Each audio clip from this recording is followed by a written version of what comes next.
Você já parou para pensar como surgiu o bairro onde você mora? Quando será que foi construída a sua região? Nesse vídeo de 126 anos de Belo Horizonte, eu vou te contar a evolução da cidade, desde a inauguração. Então vamos fazer um combinado. Já deixa o like aqui embaixo e lá no final, depois do vídeo, você me conta lá nos comentários o que é que você achou e vai compartilhar ainda com seus vizinhos, com seus amigos, para que eles também descubram as origens de Belo Horizonte, como que a cidade evoluiu.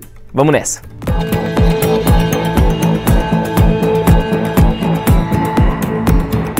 Lá em 1701, o bandeirante João Leite da Silva Ortiz chegou à Serra de Congonhas à procura de ouro. Na época, o Brasil ainda era colônia de Portugal. João Ortiz se encantou com o território e resolveu ficar. Ali nasceu o povoado Curral del Rei, que mais tarde se tornaria a cidade de Belo Horizonte. Essa é a versão oficial.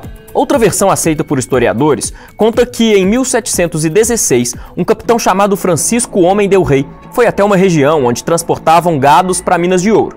E lá, ele criou um curral para plantações. Mais tarde, esse curral teria se tornado o Curral del Rei. Fato é que, até então, a capital de Minas Gerais era Ouro Preto, mas em 1889 decidiu-se criar uma nova capital para o estado.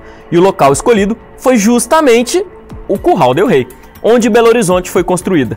A inauguração foi em 12 de dezembro de 1897. O plano da nova capital previa uma divisão em 3 áreas, uma central, denominada urbana, outra ao redor dela, chamada de suburbana, e uma terceira área rural, de sítios. Vamos começar pela região urbana. Ela foi toda planejada em torno da Avenida do Contorno. O centro foi ocupado desde a inauguração da cidade. Na região também foi criado o bairro Funcionários, onde morava grande parte dos funcionários públicos. Mais tarde, com o surgimento de polos de comércio, o Funcionários se dividiu, criando a região da Savassi, nome em homenagem à padaria da família Savassi, que ficava ali na região. A população mais pobre sempre existiu na cidade, desde o início. Quem não tinha condições de comprar uma boa moradia na área urbana, construiu casas precárias, chamadas de cafuas. Essas pessoas eram expulsas e iam para áreas cada vez mais distantes. Foi assim que começou a ser povoado o Barro Preto, por exemplo.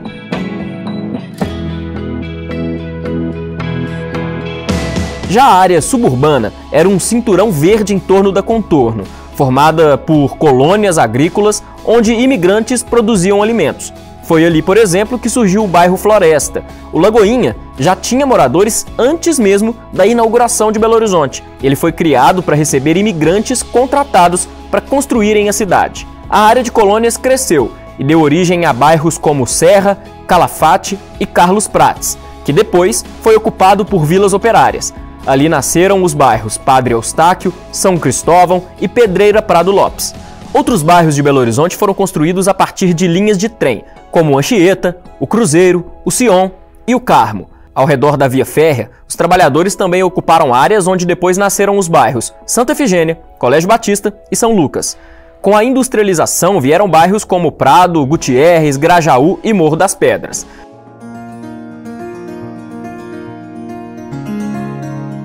Um pouco mais distante havia a área rural e outros locais que nem foram previstos no plano original de Belo Horizonte. O Barreiro era um desses locais e foi ocupado antes mesmo da inauguração. Lá viviam colonos agrícolas. Venda Nova, que também já tinha moradores antes da fundação da cidade, era uma rota de tropeiros, homens que comercializavam gado e alimentos. Com a expansão, foi construído um novo ponto comercial na região, daí o nome Venda Nova.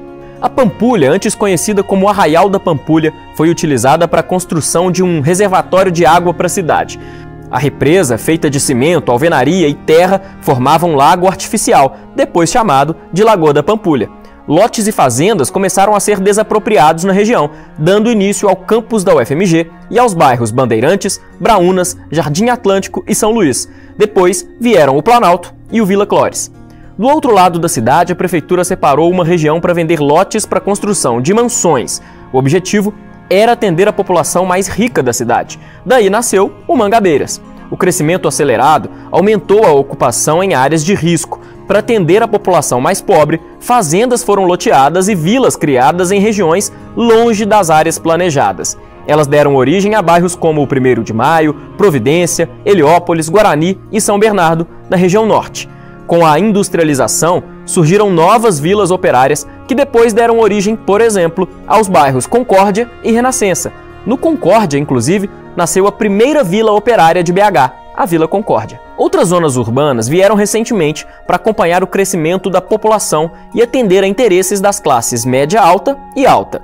O Belvedere foi ocupado assim. O mercado imobiliário também focou na construção de moradias próximas à Serra do Curral e cursos d'água. Nasceram assim o Buritis e o Estoril, na região oeste.